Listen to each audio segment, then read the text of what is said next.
This video has been produced by the UK National Agency for the 2017 Erasmus Call for Applications. This video will provide UK organisations with the technical guidelines of how to complete the 2017 application form for school education staff mobility. This video is designed to complement our application guidance document, which is published on our website. Please do download the application guidance document, as it provides lots of information about how to complete the application form, as well as guidance on how to create good answers for narrative sections of the application.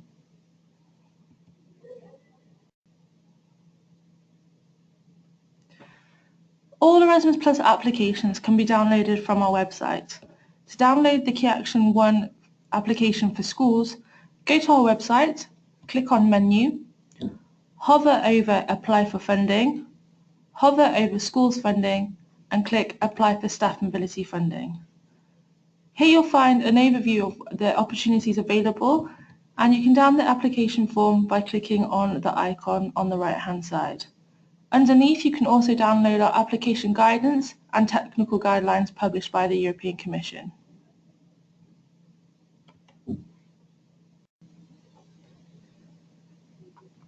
In order to apply for 2017 funding, it is important that you use the 27 application form. Any application form from previous years, such as 2014, 15 or 16, should not be used. Please ensure that you download the correct application form for the project type and call that your organisation wishes to apply for. Once you have downloaded the application form, it's important that you save it to your computer. The eForm is a PDF file, and it can be opened and edited using Adobe Reader. For more technical details, please check out our application or technical guidelines. It is recommended that you use the latest version of Adobe Reader, which is available to download for free from the Adobe website.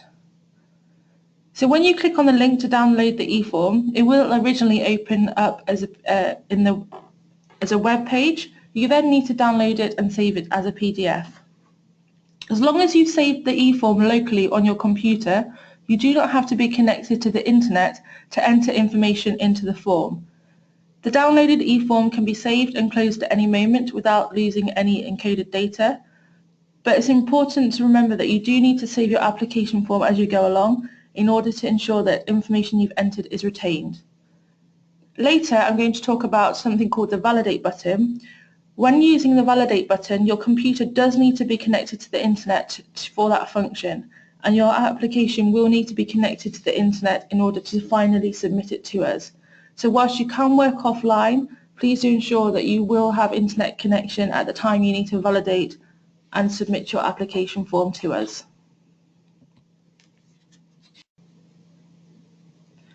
So once you've downloaded your application form, the first thing you should do is to check that you have the correct form opened. So you should scroll down the first page and you will find section B, Context. Here you'll find information about the application form you have downloaded. So the application will say Erasmus Plus, Learning Mobility of Individuals, and if you're applying for Schools Key Action 1 opportunities, it should say Mobilities of Learners and Staff, and it should say School Education Staff Mobility. Then it's really important to check the call. Make sure that you have a 2017 application form. If there's any other number in that box that I'm highlighting on the screen now, then you have downloaded an incorrect or old form. The round should automatically say 1, and then the deadline for submission is detailed underneath in the grey box, and that date is the time, Brussels time. So that would translate to 11 o'clock UK time on the 2nd of February.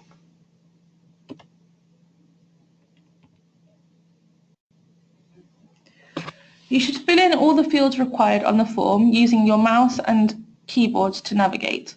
Please note that fields appearing in grey are pre-filled or calculated fields, so you cannot edit them. Any field in pink should be addressed, so it will either provide you for an area to type or an area to select options via drop-down menus. Wherever there's a pink box, if you hover your mouse over the box, it will tell you how many characters you have available. So if I hover over the project title box, it tells me maximum 250 characters. So please bear that in mind when you are completing the form. As you scroll down, you'll see there's a validate button. If you click on validate when you're connected to the internet, it will tell you if there's any fields that have not been completed. So as you can see, I've clicked the validate box and it said this field is mandatory, and it will take me to the section of the form where there is incomplete or incorrect data. So it is recommended to use the validate button as you progress through the form.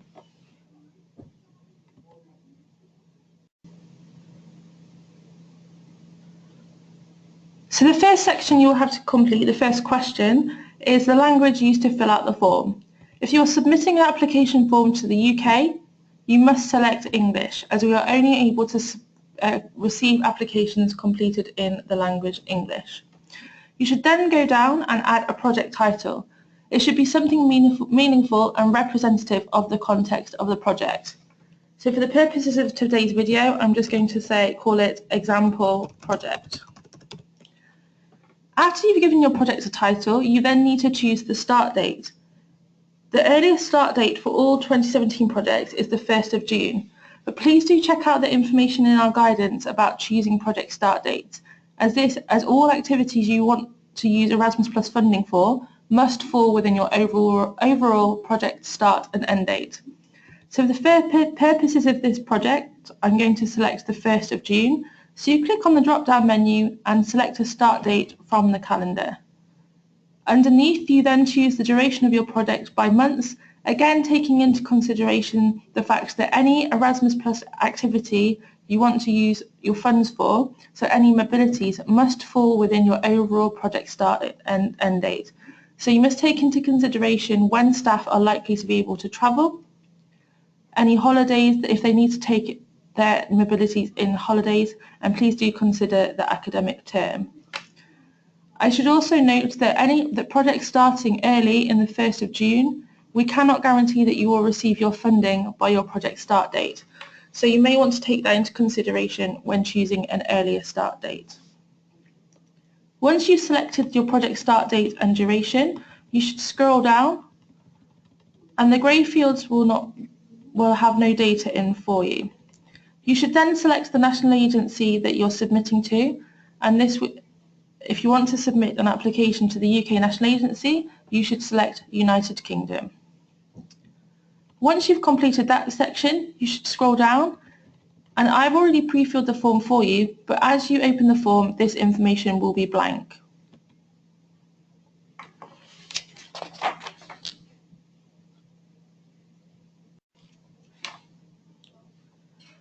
Before completing this section, you must register your organisation on the European Commission's participant portal and obtain a PIC number for your organisation.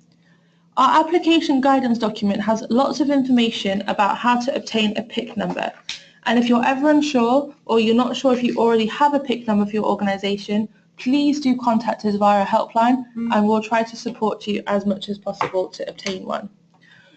If your organisation already has a PIC number, you do not need to register again. You can just enter the number into the form.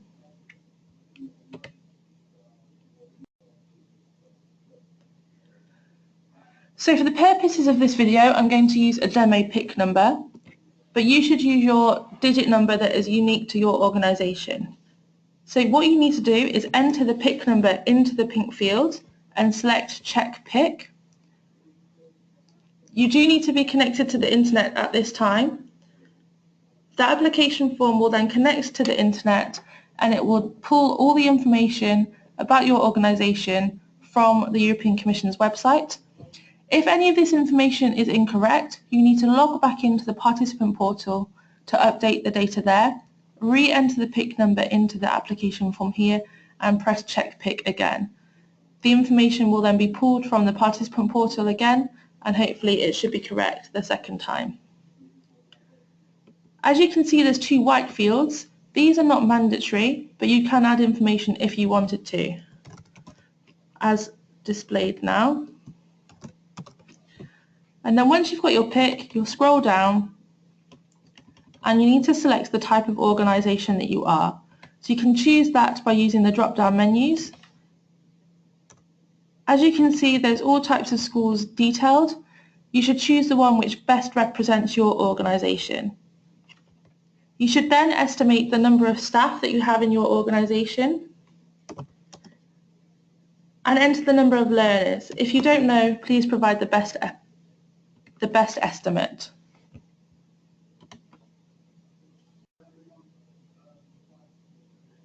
If you are applying on behalf of a consortium, you should select yes from the drop-down menu below. If you select no from the drop-down box, you should continue to later parts of the application form. If you do select yes, you must complete 2 sections of information per consortium member, and I would really advise that you use our application guidance to support you. A consortium must have a minimum of 2 schools as consortium members, and you add them by entering their PIC number as you did for your own organisation. So this does mean that every school you want to include in your application does need to have its own PIC number, as you must enter that into the application form. For the purpose of this video, I'm going to select no and continue on. You'll then see that you have narrative questions about your organisation. Please do use our application guidance to support you with these narrative boxes. Then you need to select the drop-down menu if you have received European Union funding in the last 12 months. If you have, you should just select yes as displayed and enter the programme, the year, the identification code of that grant that you received and the organisation that received it. You should then scroll down and enter information about the legal representative for your project and use the drop-down menus where appropriate.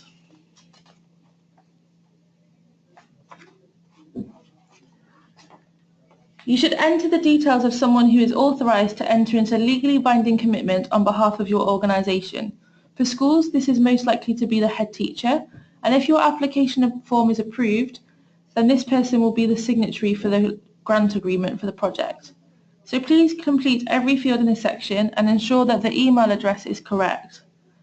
If at a later date, after submitting the application form, you find that these contact details have changed, please do contact us as soon as possible. You should then scroll down and add the details of who you want the contact person to be. This will be the person that will receive notifications from us as to whether the project has been funded, and if the project is successful, this person will receive all communications about the project. If you wish there to be a number of people who are able to contact us with matters about the project, you should add additional contact people by pressing the Add Contact button below. If you press Remove Contact, it will remove the fields.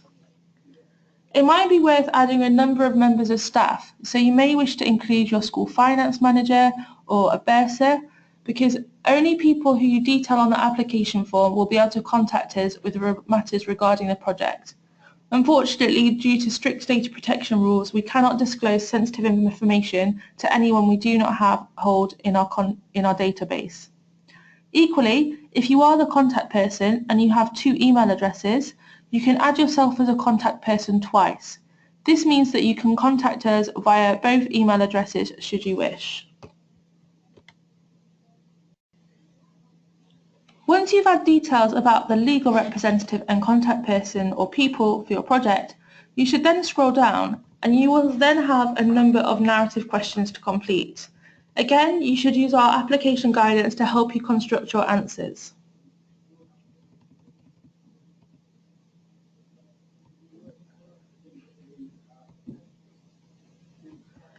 You'll then go down to section E, which will be a description of the project.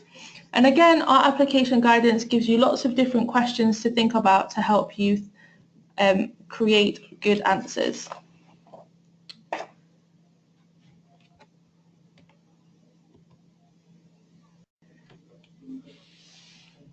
In the description of the project section, you do need to select the types of topics that your project will address.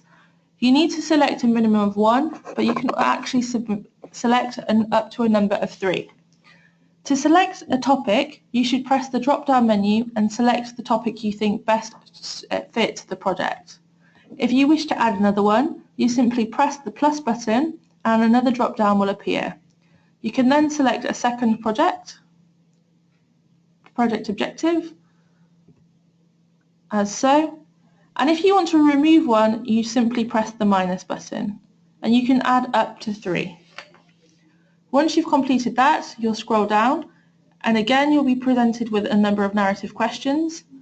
So you should just use our guides to go through and add answers to the best of your ability.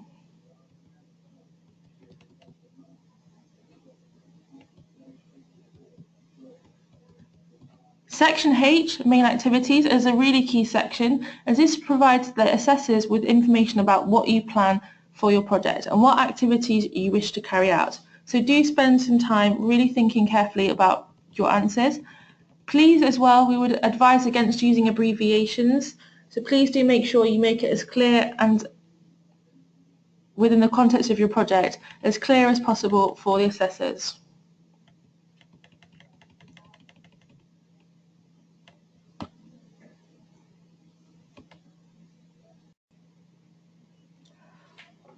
Once you get to section H, the forms become slightly more technical.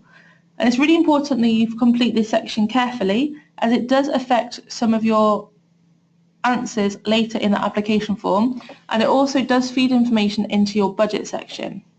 So here is the section where you detail the activities and the mobilities staff will take part in overseas. An activity is defined as either a teaching assignment or staff training, and staff training is split into 2 sections. So this is either participation in a structured course or a job shadowing or observation period abroad in a partner school.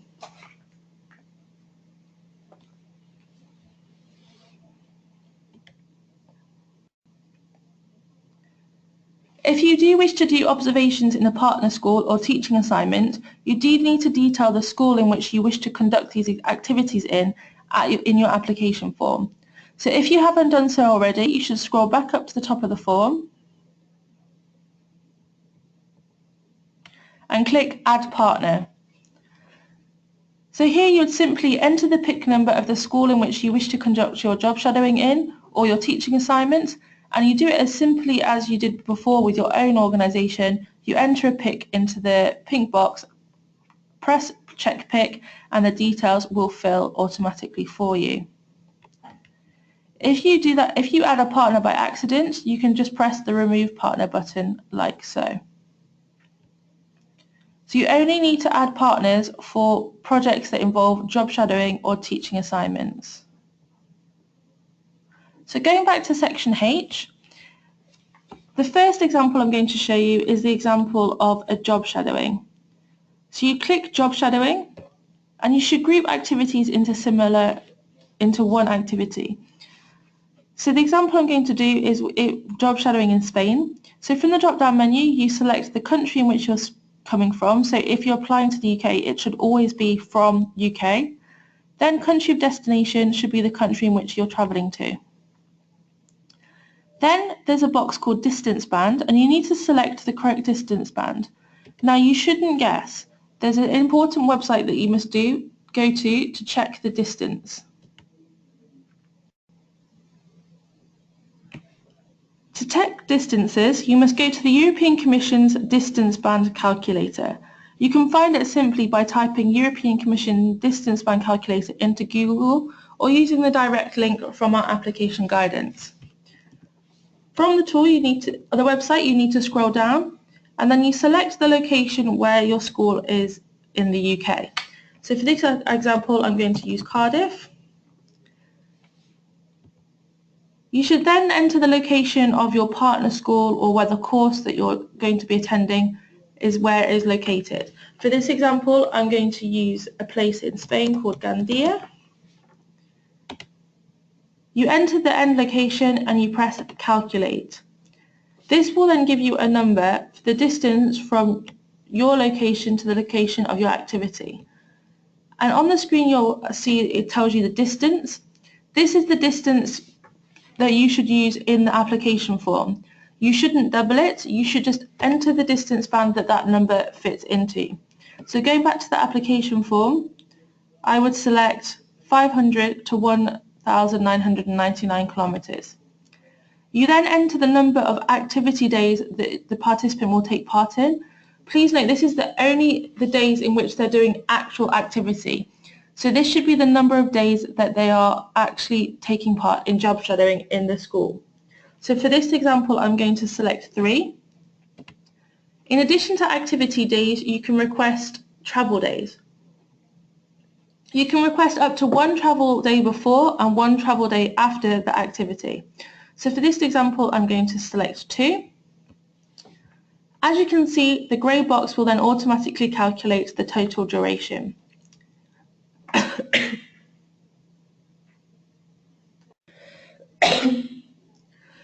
You should then enter the number of participants. So for this example, I'm going to select 2. Then out of that number, you should specify if any of those participants have special needs.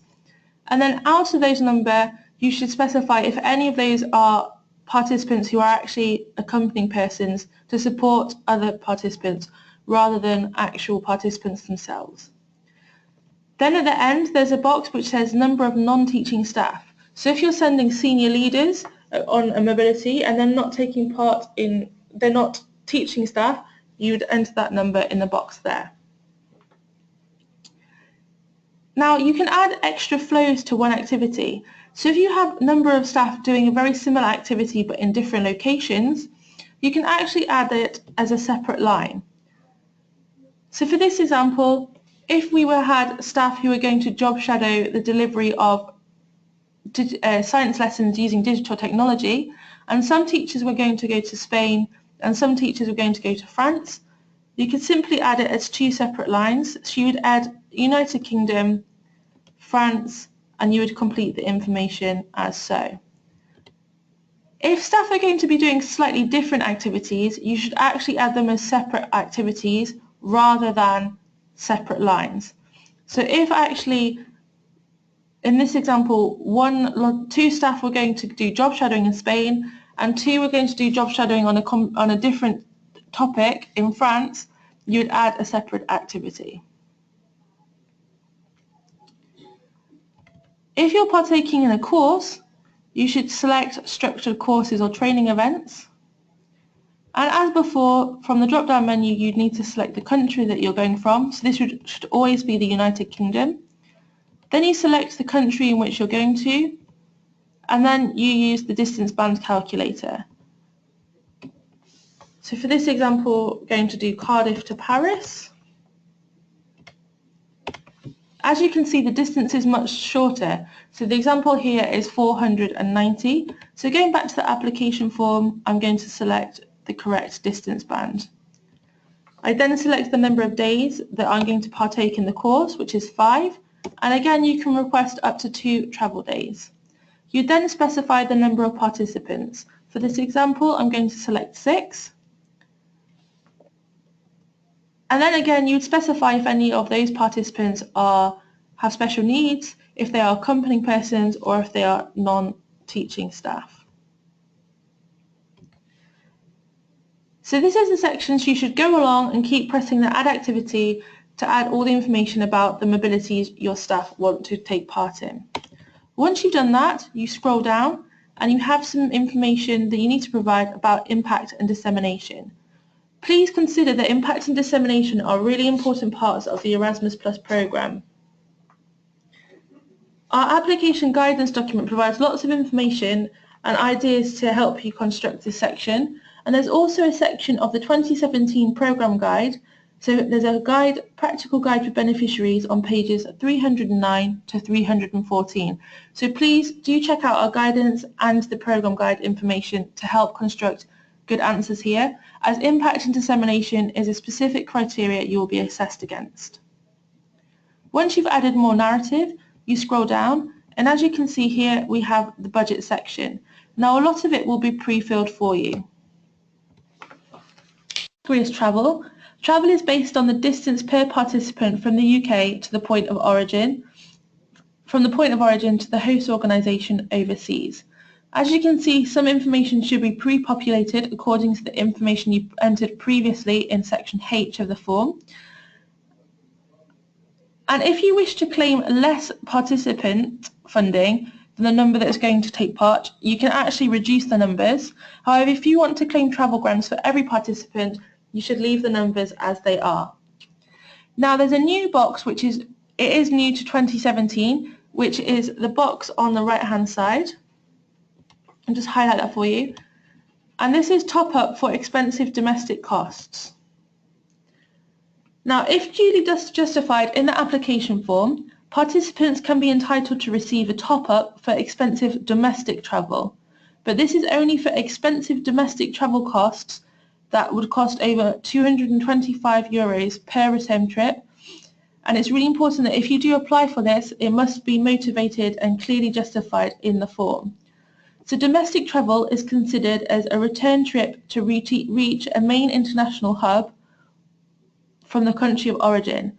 So if, for example, you lived in a remote island in Scotland and you actually had to travel really far and it was very, very costly to get to Edinburgh, and that would be your international hub to leave the country, then you could potentially, if you can evidence that domestic travel from, for example, the Orkney Islands to Edinburgh and back, if that domestic travel would cost more than €225, you might be eligible to claim for a domestic top-up.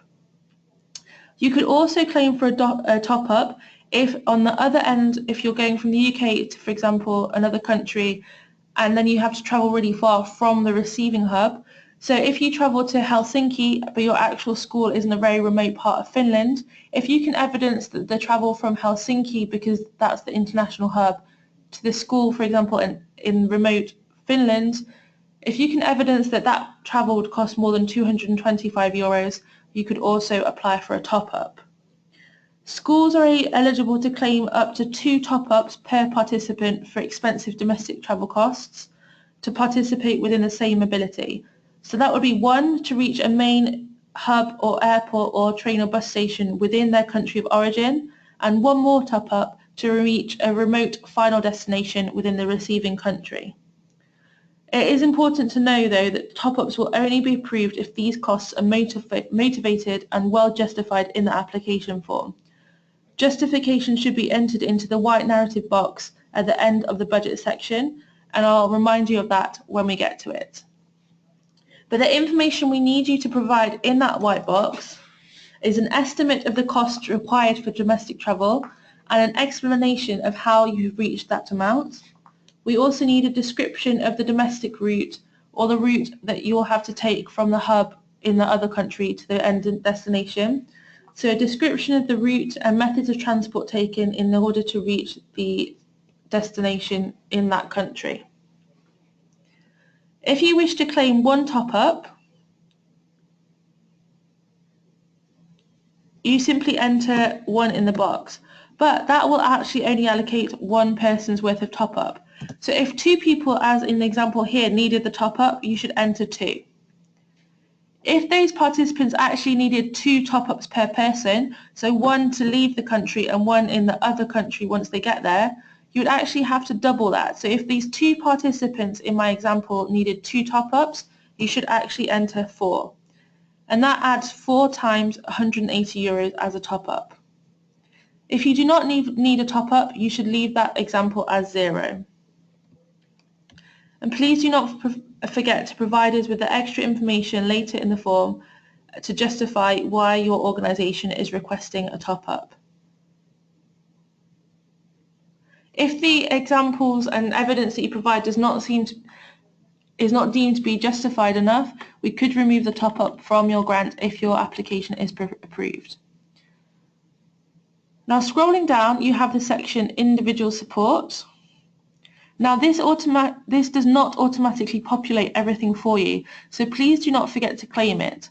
So you need to scroll along and just check that all those boxes in pink match what you're applying for. So it tells you the duration per participant, and that's the duration of your activity, plus you get individual support for the days in which you travel as well. So you can see the first example was 3 days plus 2 travel days, and the second example was 5 days of activity plus 2 travel days.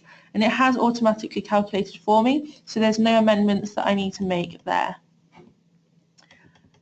Organisational support will automatically be filled for you. You cannot amend this. This is automatically calculated using information elsewhere in the form.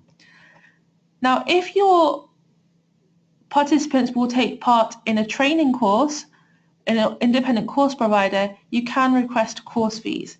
Now, my first example was job shadowing, so I would not need to request that. But my second example was A2 was a structured course, so I can claim course fees for that. As you can see, it tells you the duration of the course.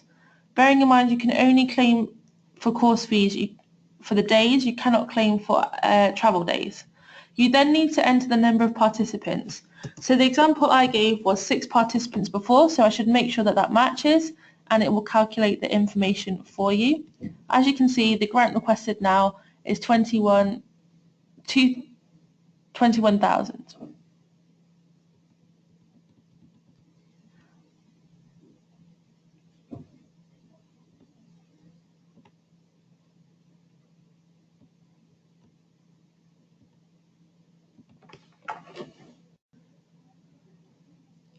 Scrolling down, you'll then see that there's a section called Special Needs Support.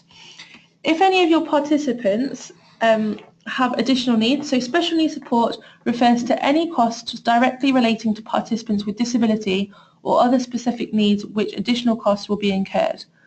A person with special needs is defined as a potential participant whose individual physical, mental or health-related situation is such that his or her participation in the project would not be possible without extra financial support. Special needs support is calculated on an actual cost basis and will be assessed on a case-by-case basis as well. The individual support section should be described and the individual situation should be described, and the explanations and the availability of funding the UK National Agency needs should be detailed here.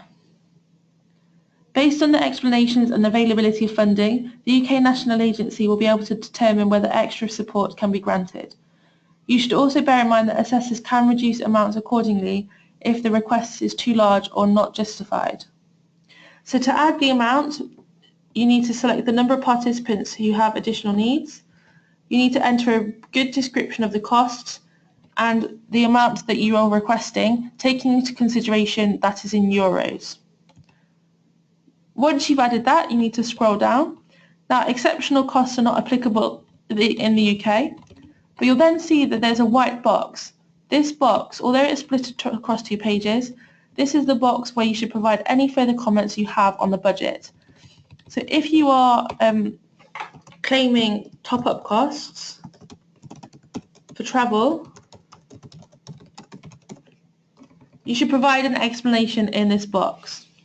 Equally, you should maybe provide additional information for special needs support as well. Anything you want to include to justify the budget that you have requested. Once you've completed the budget section, you should scroll down and you'll have a project summary. Again, our application guidance provides you with some ideas and information about what you should include in this box.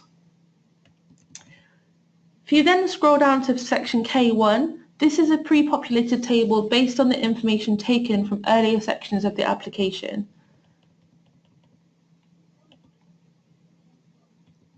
K2 is a budget summary. Now this information cannot be edited, so if there's anything incorrect here, you should go back elsewhere in the form and make amendments to correct this table. It is pre-populated and contains the total combined grant requested for the project. It's imperative that you check this amount is correct against your own calculations and resolve any issues before submitting your application to us. We cannot fund any activities retrospectively that are not applied for in the application stage. Before submitting the application, please do use section L, the checklist, to make sure that your application fulfills the requirements listed. Once you are happy that you have fulfilled all the requirements, you should scroll down and read the data protection notice. It is important that your applicants and the legal representative read this before signing the Declaration of Honour. Once you've read that, you scroll down to section N. So section N is the Declaration of Honour. The legal representative of the applicant organisation must print the Declaration of Honour and read it carefully. They must complete and sign it by hand and then upload a scan into the application form. Failure to submit an application form with a declaration of attached as an annex could result in the application being rejected during initial eligibility checks. Please ensure that the signatory on the legal representative matches the names that you included as the legal representative earlier in the form.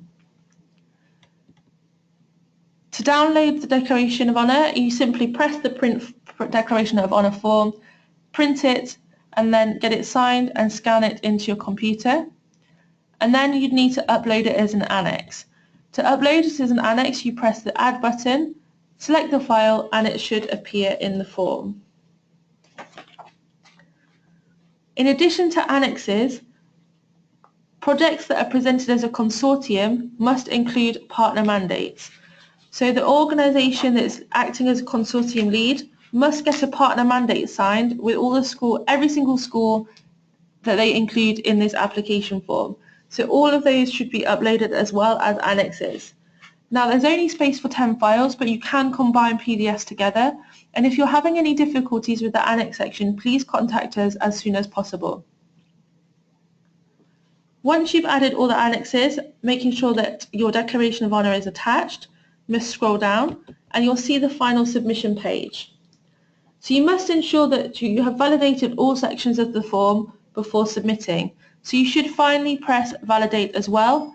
This will let you know if there's any of the form that needs to be corrected. So in this example, it's giving me a warning message to go back to correct sections of the form.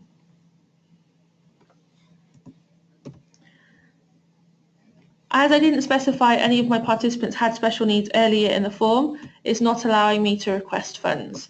So what I should do is delete this, or I should go back and make sure that I've specified that one of the participants will have additional needs. So I've just removed that. So if I go to the final part of the form and press validate, the form is now valid. You should only submit your application form once you're happy with the finalised version, and you need to ensure that you're connected to the internet in order to submit the completed form. Applicants should also ensure that all sections of the form are valid and that all annexes are attached before submitting the form. Applications must be submitted online by the deadline of Tuesday the 2nd of February 2017 at 11 o'clock UK time. If your application form is submitted after this deadline, then we will not be able to accept it. To submit online, you simply press the Submit Online button. It will give you a warning message and you should press yes, and the form will then connect to the internet. And as you can see, I then have information about the submission.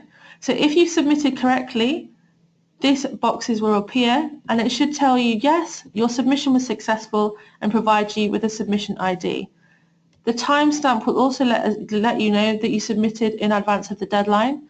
If that timestamp shows any later than the deadline of the 2nd of February at 11 o'clock, then your application will be deemed ineligible. Sometimes people have troubles with the form connecting to the internet, so please don't leave it till the last minute to try to submit your application form to us. We do get very busy in the lead up to the deadline, so please give yourself as much possibility to contact us should you have any difficulties. We do advise you to print your application form for your records and keep a safe copy. It's also worth making sure that the people in your organisation are aware of the application form you have submitted. Now, the UK National Agency has a wide range of support available to help you with your application form. Please do check out the important information on our website, and it's really advised to sign up to our newsletter. There you'll receive monthly updates about the Erasmus Plus programme, as well as information when further application support or webinars are available. Do connect with us on our social media channels. We operate on Twitter, Facebook, YouTube and Storify. And you can also contact us via our helpline. So we are available on working days from 8:30 till 5:30, and our number is 0161 957 7755, and we have dedicated colleagues who are specialists in Erasmus Plus available during those hours to answer any calls you may have. Alternatively, you can contact us at erasmusplus.inquiries@britishcouncil.org. So this is the second video in a two-part series. So if you haven't already, please do check out the first video available, which is an introduction to the call. Please also do download our application guidance, which is available on our website, as it provides comprehensive information about the application form, as well as ideas about narrative sections. And please also do register to one of our webinars.